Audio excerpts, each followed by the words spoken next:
yaşayıram, İsmayıl rayonunda. Bakıda işləyirdim və rayona gələndə iş axtarırdım. Deyirdim, yəni nəsə bir iş olsun və mən də ailə büdcəsinə bir yardım eləyə bilim.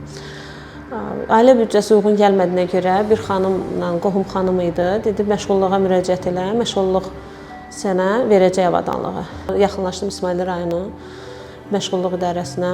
3 ay ərzində sentyabrda müraciət elədim və dekabrda artıq mənə zəng gəldi ki, gəlib avadanlıqları təhvil ala bilərsiniz. O vaxtdan bu vaxta il yarımdır işləyirəm artıq burada.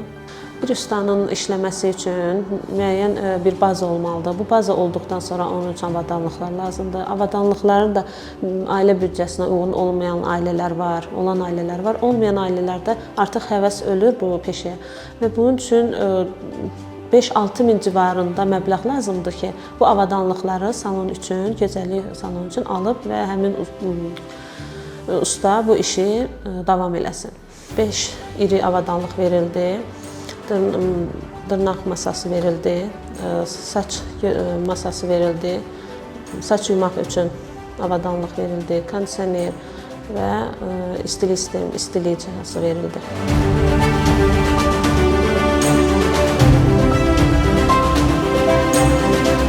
Həm həvəslənirik, həm günü-gündən təkmilləşirik.